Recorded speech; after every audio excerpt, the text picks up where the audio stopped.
Welcome. I'm Janelle Kolaski, a career mindset coach and actor. And I'm Amanda Dubois, a self-authenticity and prosperity life coach and actor as well. And we're your co-host of Mindset Artistry YouTube channel, where we teach you the art of discovering and using your mindset to build a career and life you desire.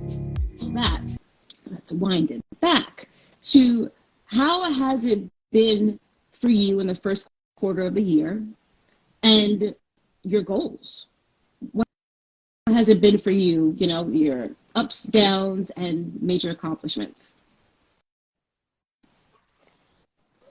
Well, when you look at the first quarter of the year, my first thought is always, whoa, that went really fast. I can't believe we're already 3 months in. And I don't know if I've actually hit certain goals that I set, but I've definitely noticed a lot of growth in areas that needed to happen. And so for people that are watching, I think that's something to pay attention to. And we always talk about this flexibility. So you have these goals that you set based on your intuition and what you want to do. And sometimes that just guides you to a different spot to be that you kind of need to manage. I'm kind of thinking of cars right now because I was broken down in a vehicle yesterday for 6 hours, and it's really funny. It's like you start going and then one part breaks down and you think it's that part, but actually it was attached to something else that needs to be fixed first, and then you can go back to the other thing. And so now that I'm a mechanic, apparently I'm giving car analogies. And so that's what my first quarter has been like. And I had a breakdown halfway through because I was like, whoa, I'm really not hitting the mark. But when I really sat with it and paid attention to the progress that was happening in other areas, I could see how, if you look at the bigger picture, how that needed to happen to set me up for success in the future. And so I want to encourage everybody watching with that you just got to go for it. And if things kind of make twists and turns you didn't expect, sometimes, it's really good. And as Amanda and I like to say, I always want this or something better when I set my goal, because we don't know what's best for us always. Yeah, thank you. Hey, Loxy, good to see you. So happy, Robin. Oh my goodness. Such familiar faces. We've missed you. Thank you for that. I think we belated wishes. Hey, yes, Angel Kolaski, yes. So I agree with you 100%. I think, there's this pressure because we can tend to lose momentum, right? We get so excited the first of the year, the only constant is change. Exactly. We get this momentum, like we're going to set these major goals. I'm going to lose 20 pounds, or I'm going to get that raise, or I'm going to be in a relationship, or I'm going to save up money, or, I'm going to eat healthy, all the things, right? We set these major goals, right? We put them in these big kind of boxes. And what happens is we tend to forget that we have to set smaller goals to get to those bigger goals, which means you need to start implementing certain practices. And I like to call them essentials, right? Your essential toolbox that you take with you wherever you go, and you kind of switch out tools in order to handle situations. And so what happens is, and I'm guilty of it, I'm guilty of it too, is that I set these goals, but I realized that sometimes the goal that I set wasn't actually what I needed, right? And so that required me being flexible, like Nell said, in order to understand, all right, is this my goal, or is this a goal that I'm comparing to other people? Is it a goal that I am trying to compete with others?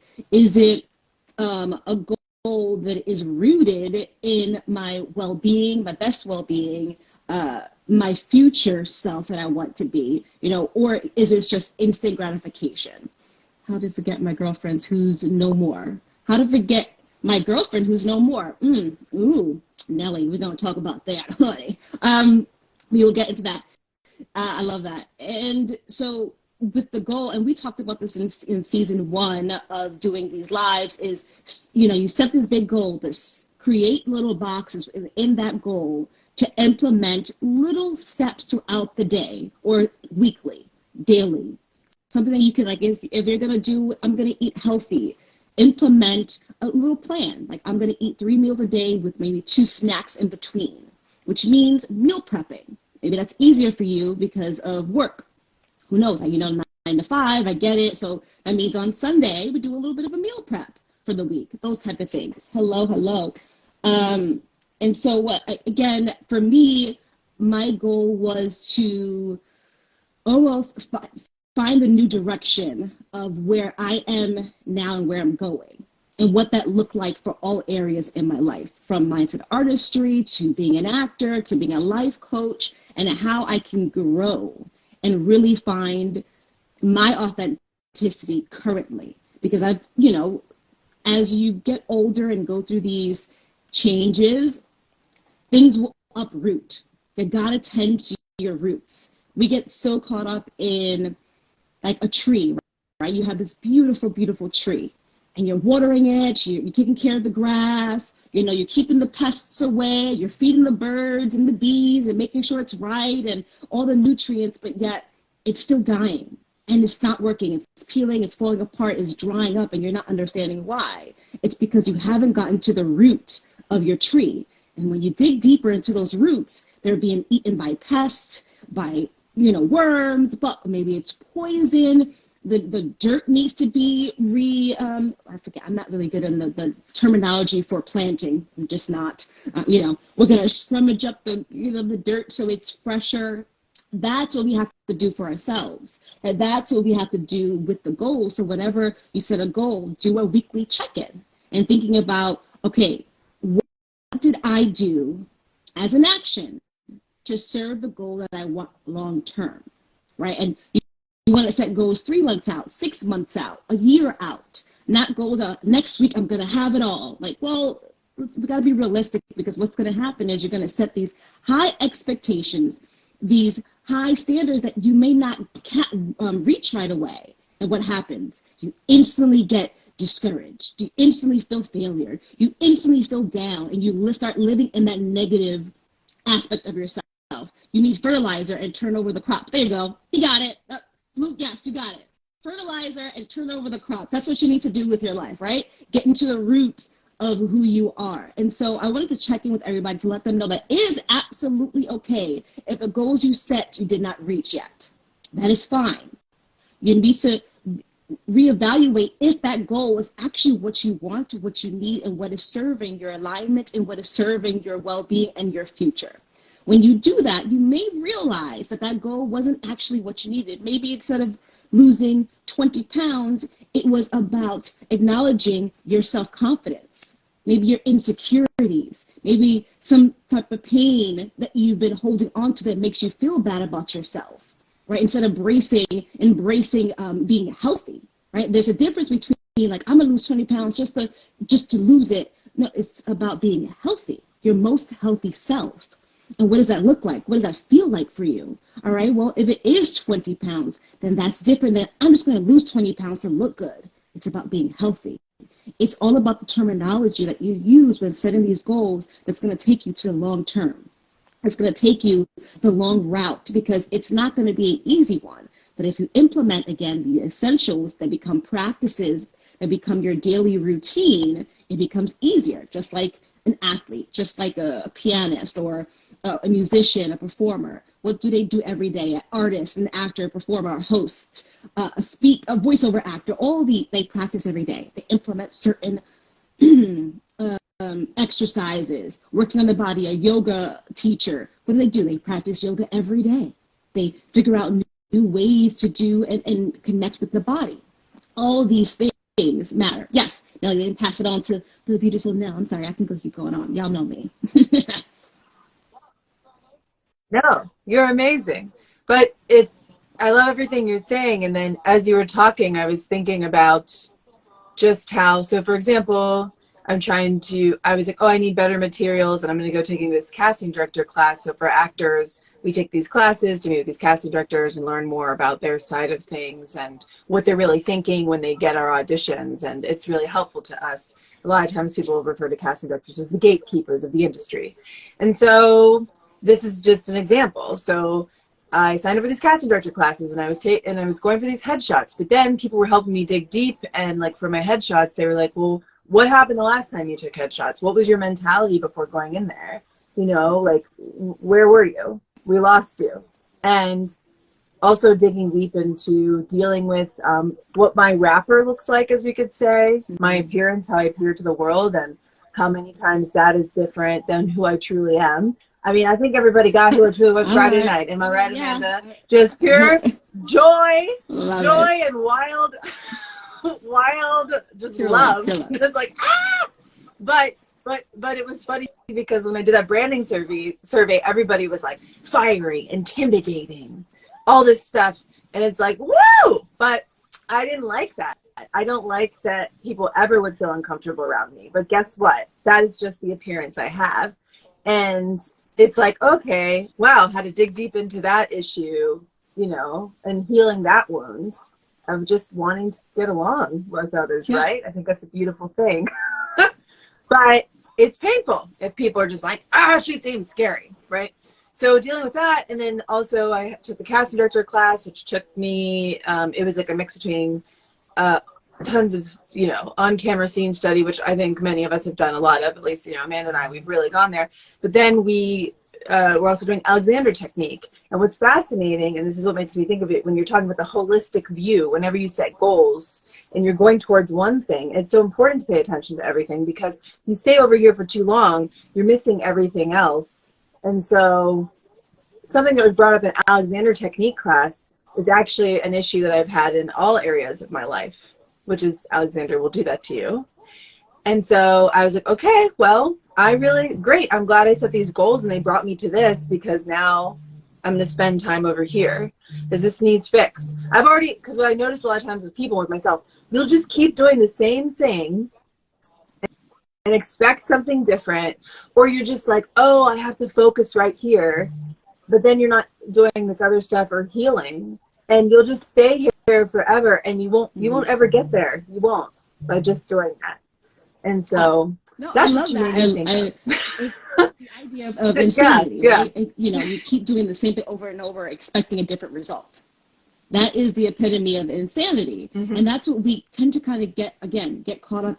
We're not machines. I'm sorry. We're not machines. We're a living organism that has a flow, just like the seasons of Earth and Mother Nature. We go through these ebbs and flows. And you have to be able to acknowledge that and embrace those seasons along with your growth, your healing, your goal setting, and all the things that are happening in your life, right? And it's annoying, right? Because you don't want to take the break. I was like, okay, I just want to focus on the business, and it's like, you have to take care of your body and your mind more right now. You focus on business for yourself. Because you start intellectually thinking versus spiritually and emotionally aligning with what your body needs, because guess what? Your body listens to your mind. So here's the thing about the importance, and it brings you to my next factor and my next topic, is taking that moment of breath, centering yourself, grounding yourself, because what happens is your body remembers and does everything your mind tells it to. So if you're constantly, for example, living in the past, your body still thinks it's the present, because you're bringing up a situation, an emotion, so your body's naturally reacting to it. Now, if you didn't heal from it, if you didn't acknowledge that moment, you're going to react in a negative way, or in your flight or fight or fought phase of yourself, right? And so that is going to become your reaction. It's going to become your habit. It's going to inhibit you from being in the present moment, and then acknowledging whatever it is that needs to be addressed. So, for example, you know, Nell talked about you know, wanting everybody to be, you know, happy around her. That I was like that as well. It's more of like, people pleasing. I had this certain image about myself that I wanted to maintain for so long, but it was actually denying my truth. But whenever I tried to be myself, I was always like called weird when I was younger, or like bullied in a way. So that stood with me. So whenever I tried to show a bit of myself, I automatically brought myself back to that little girl, young Amanda, going, don't do that because you're going to be embarrassed. So my body was like remembering that, and it was like, no. And I would become like, it would be two reactions. It was like, all right, I'm going to shut it down and I'm going to suppress this. And then I'm going to bring out that persona that I created to hide what people weren't accepting of me. And because of that, it caused, I think it froze here. I was trying to wave to the newcomers. Because of that, I wasn't able to heal. I wasn't able to bring my authentic self or my true self or my gifts into my art, into my relationships with people, my relationship with myself. And so now, you know, and of course I've done the work. And if you listen to our podcast last year and our live and the seasons that come up, is that I had to heal and acknowledge those moments, which meant breathing into it, taking that moment. So whenever you have a moment, you have a reaction. We are in control of our actions. We are in control of how we react. We control all of that. I know it feels like we don't, but we do. But this is when it's really important to take a moment throughout the day, moments if you can, throughout the day, to ground yourself, center yourself, and check in with, how am I doing? What do I need? What am I feeling right now? I feel like this gut-wrenching thing, and you know, that also taps into your intuition, but oh, I don't feel really good right now. What is it? Just breathing into that moment and taking a deep breath and then breathing it out. It's like with that deep breath, you're pushing that air into whatever area that is affecting you, and then kind of like magnetizing that energy and then breathing it out. And you can visualize this, you can say it out loud. Like sometimes when I breathe, I go, I'm breathing in confidence, and I'm breathing out anxiety. Just that thought, again, your body listens to your mind and what you say. So if you're telling your body you're breathing in good thoughts, or you're breathing in good energy, and you're breathing out the negative, you'll automatically level. You regulate your body. You regulate your body and your emotions and your blood and all the things, your energy, all of that is connected.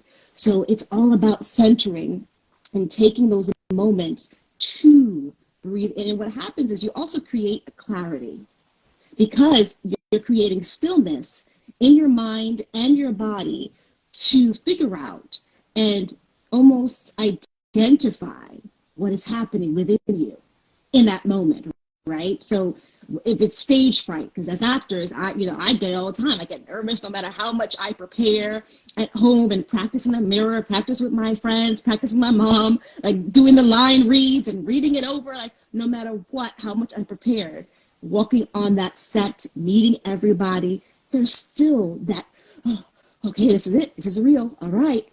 It's still there. But if I take a moment to go, all right, I'm breathing in, I'm breathing out, you allow your body to regulate, to ground yourself. You could even visualize roots coming from your feet and grounding into the dirt, right? One of the things I've been doing in the past 2 months is I've been doing the Alexander technique. And the Alexander technique really allows you to listen to your body. And one of the things that I learned that my teacher has taught me is allowing your body to be free, allowing the energy, allowing the flow.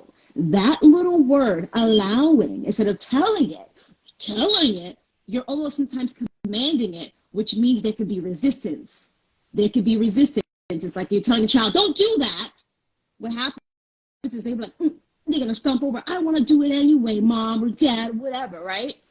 And so there's this resistance, there's this battle. But if you tell your body and tell yourself or think, I'm allowing my body to be free. I'm allowing my head to rise and fall forward. I'm allowing my shoulders to be wide, my spine to be elongated. You know, just saying that, you're already allowing your body to flow as it is. Your bones, your muscles, they do their own thing. They can function, right? They function. So tell them how to function. You know, allow them to be able to do that flow, which then aligns your mind, your body, and everything around you. And so, Nelly, I want to pass it on to you. What would you have to say about this, concept of allowing, taking the moments to center yourself and ground yourself to allow the emotions and thoughts to flow so that you can connect better with yourself and also be able to bring back your intentions and your goals?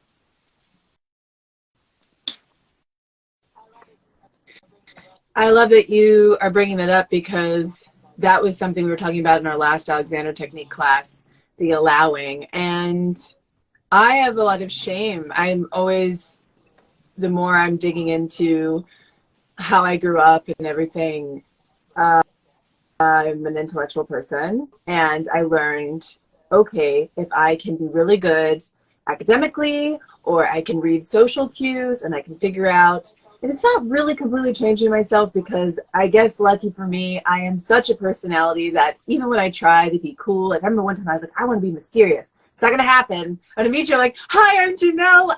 Who are you? Tell me about your life. Like there is no way to be cool.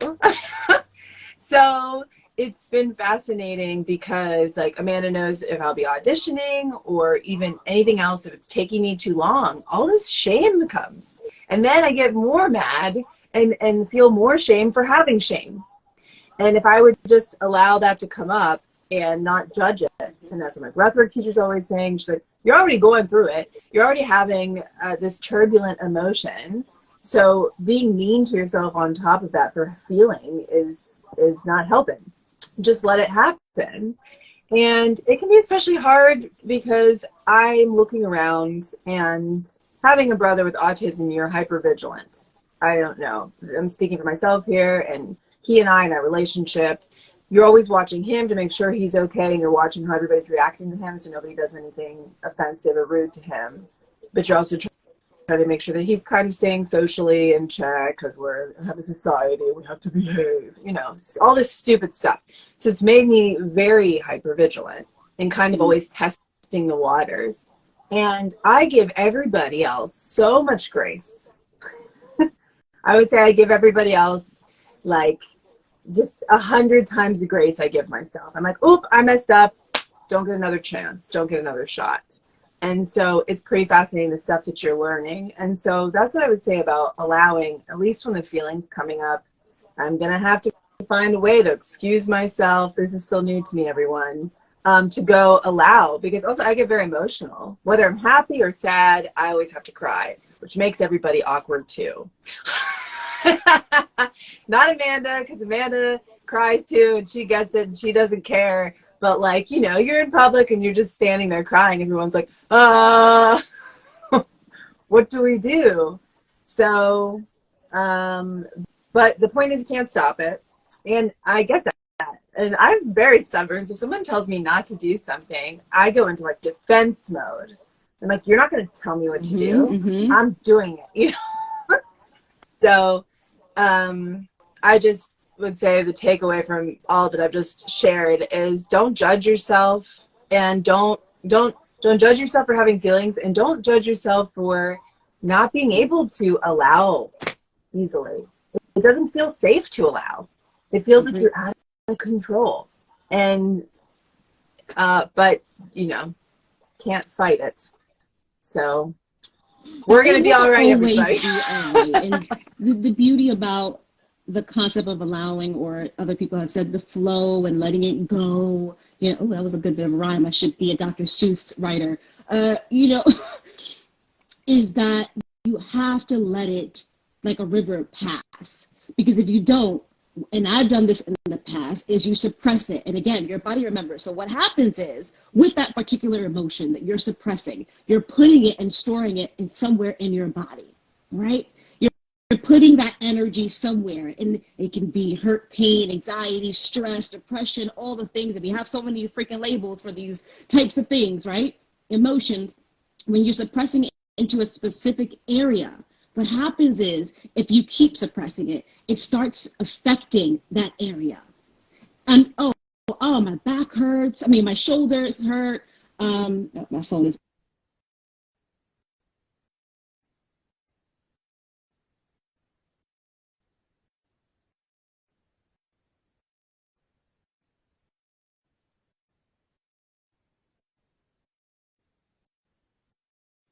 Okay, there we go. I dropped my phone during skating, so my phone decides to do a little bugging out once in a while on its own. So sorry. I'm like, oh, it went away, but am I on? Like it's tapping on its own. So sorry. I'm like, ugh. I gotta get a new phone, guys. My birthday's coming up. Gift to myself. But when you those energies get stored in your body, you start building up negative reactions because your body's trying to heal itself or trying to acknowledge whatever it is going on. You get these ailments. So your shoulders get tense. Your back starts to hurt a lot. Your legs get restless. Your stomach, you start getting bloated. You know, you get stomach sickness or nauseous. All those things are reactions to emotions that you have not addressed. All emotions that you haven't allowed the flow. But when you acknowledge what's happening and allow the flow and say, you know what, I'm feeling a little insecure right now. You're naming it and letting it go. You're going, okay, all right, I'm letting it process. It's coming through. Okay, I'm feeling insecure about so and so, and I don't know the way I speak, how I'm feeling right now. And then all of a sudden, you'll realize like, wow, it's passing. It's passing because you're giving it time to flow. Whereas if you stored it, then you're thinking about other things and start bringing up the past becomes the present.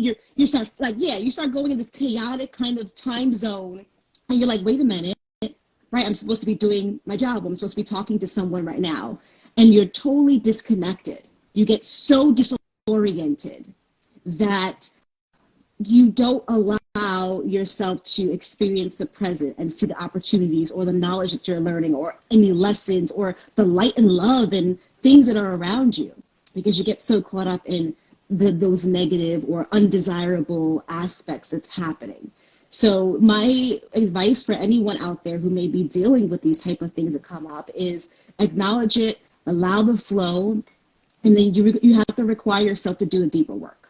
And the deeper work's meaning is tapping into where those originated from and healing from that. And Nell and I know that. And if you listen to our past episodes, we talk a lot about healing. We talk a lot about it because it is necessary for growth. I don't want it to be a negative thing. I want it to be embraced. You know, I grew up being get over it. It's life. No, that's not healthy. That's not healthy to say those things to anyone who's dealing with an emotion, you know, or a heaviness or a pain or suffering. And what I wanted to say is that the breath also controls a lot, which is why it's really important to be able to breathe. Because also with those emotions, you start holding your breath, which means you're restricting your breath of the flow for all the other organs in your body. You're restricting that energy, right? You're restricting the functions of your body. And it's like going upside down and the blood flowing to one area. That's not healthy. One, you could die, pass out, you know? We don't want that, right? We don't want any of that. But, you know, just think of these analogies. I know it sounds so morbid, but if you think about it that way, sometimes, and that's the way that I am, it lightens whatever the emotion is, because it's not as heavy or big as we think it is if we address it, if we, you know, take the time to heal from it. You know, life is happening for us. It's never happening to us, right? It's always happening for us. And everything that you're going through, I guarantee it will pass. And you are stronger than what's happening to you. Yeah.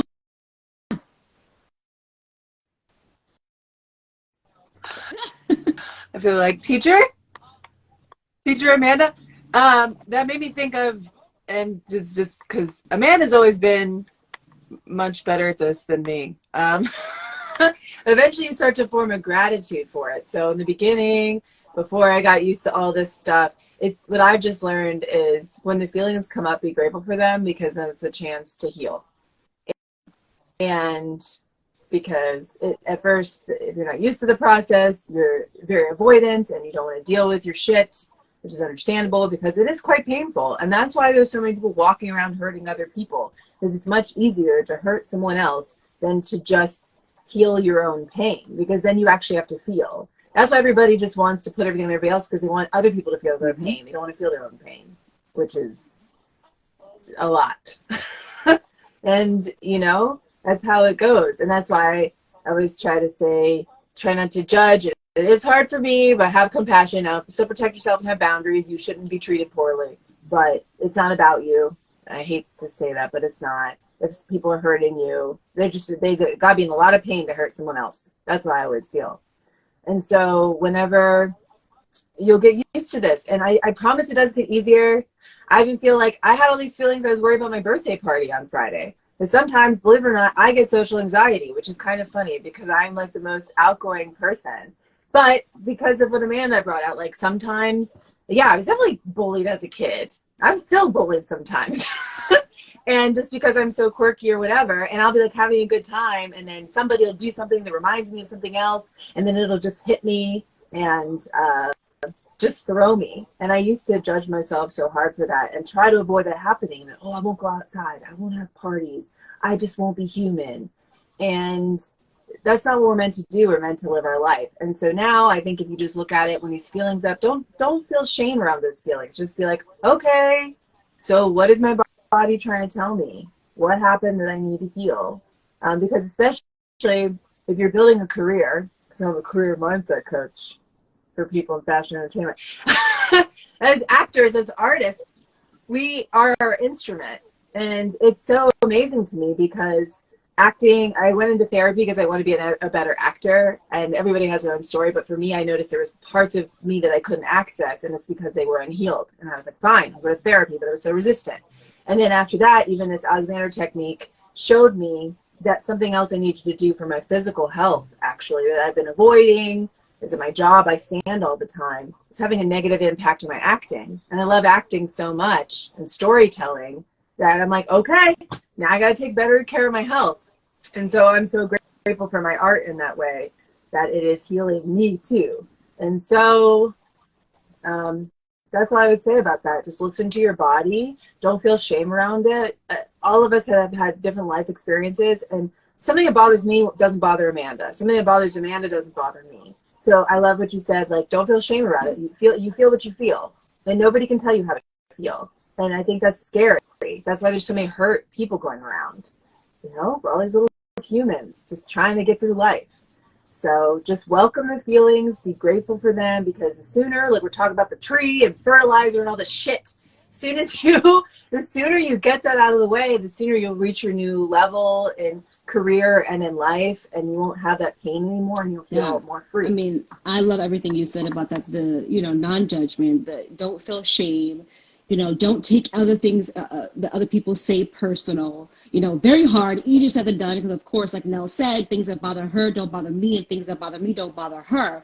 And it can also bring you back to something that someone else said, so it brings in and activates something in. You're like, oh, I remember when that person told me this thing, and then we react, and then we want to direct that energy towards that person, and it has nothing to do with them. It has nothing to do with them. So, it's unfortunate, but there are a lot of people who have not dealt with their pain, have not healed. And like, they say, misery loves company, because there's major truth to that. Misery loves company, which means I'd rather see you in more pain than I am, or I want to see you suffer as much as I am, because it makes me feel better. But it doesn't make you feel better. It won't make you feel better. And so when someone is, and I know what that's like, I've been talked down to, and I've cried at home. I've been told that I was like, I sound weird, or I talk weird, or my cultural background, all the things about myself that I love, that I grew up loving, was picked at. Like, just picked little by little. And it tore me apart. And I didn't realize it until it really hit me one day, and I started becoming angry around people. I'm like, what's wrong with you? It's like, because I let it build so badly that I started judging myself. I started inflicting pain on myself, not physically, but mentally. I started suppressing these moments by going out and partying a lot, which, I do love to party, and there's nothing wrong with that. The overconsumption of drinking, things like that, that I was trying to, not feel it. And I didn't know I was doing it until later on, until I actually was like, oh, that was what's happening with me? Oh, I didn't know that. I resented people, which at the end of the day, you have to take responsibility for everything.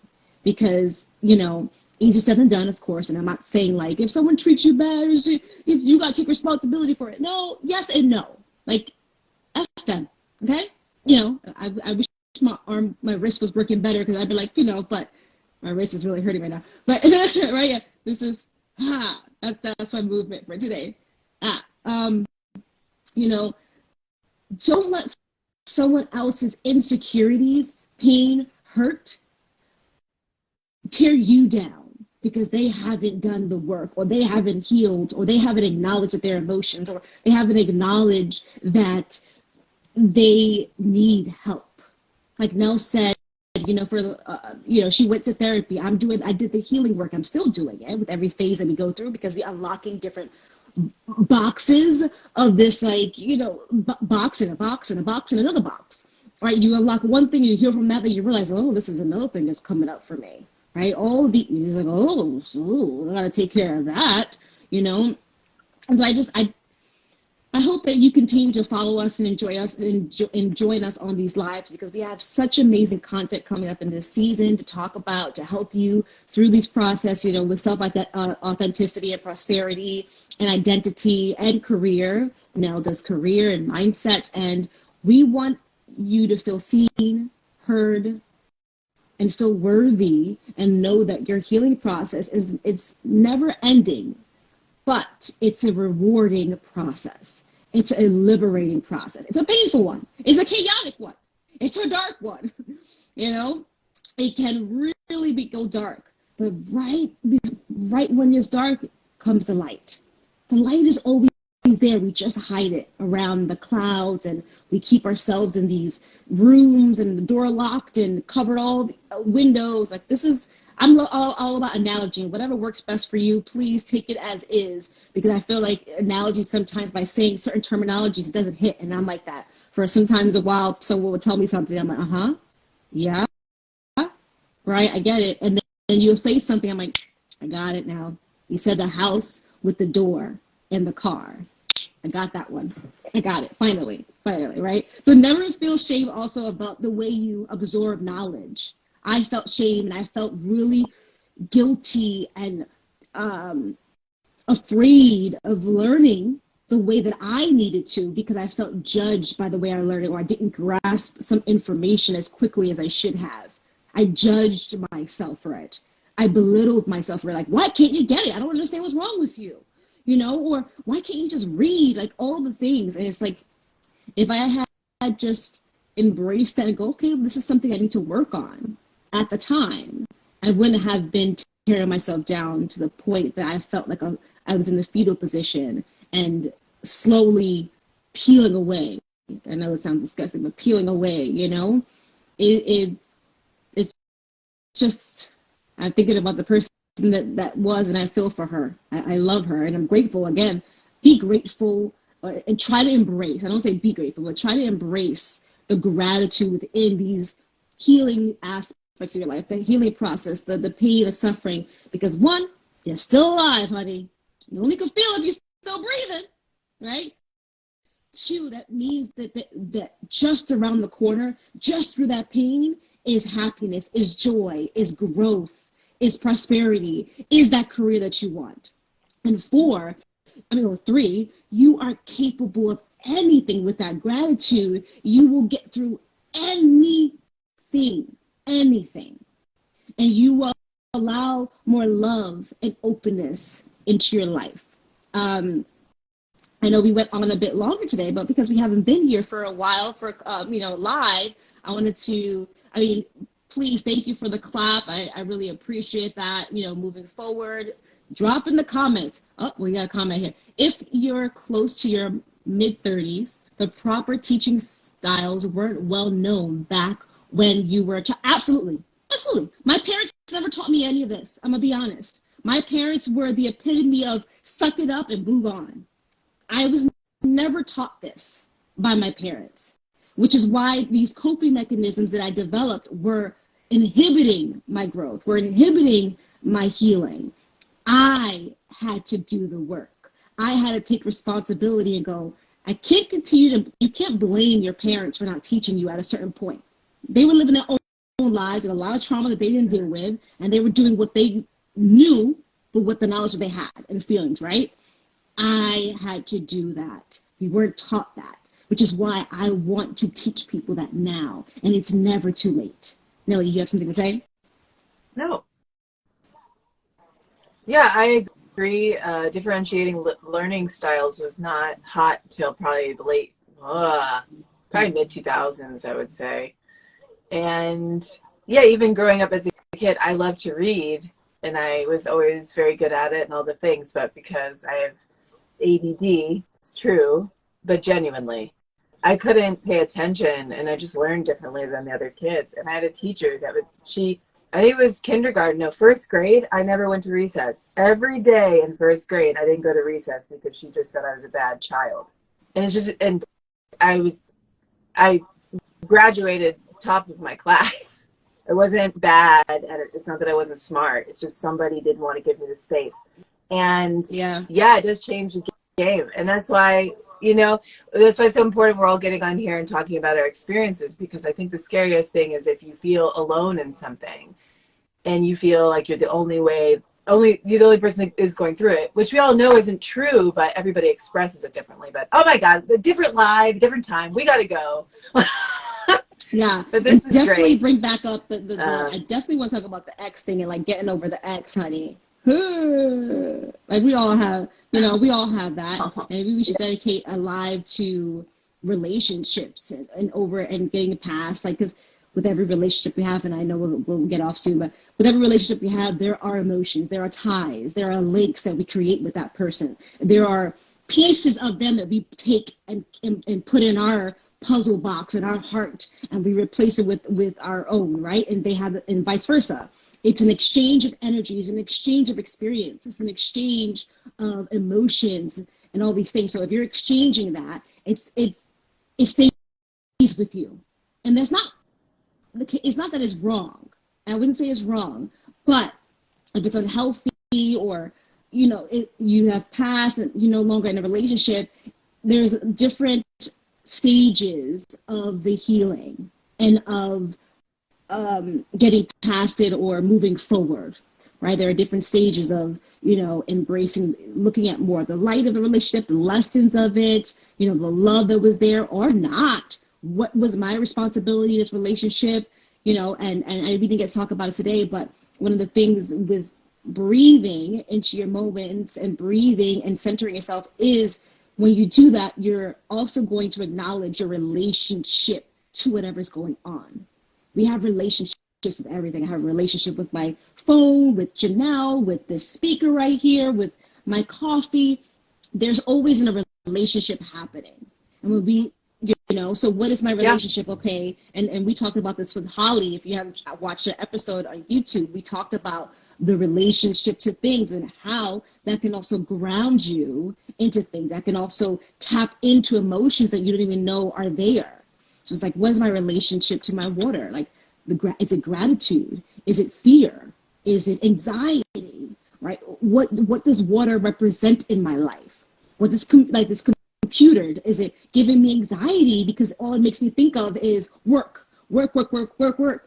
And so that also now puts my relationship to my body. So I become enclosed, like in like this womb, and I become like closed off. And then that also interacts with how I'm treating this situation. So just another thought, and we could talk about that in another live. If you're interested, let us know.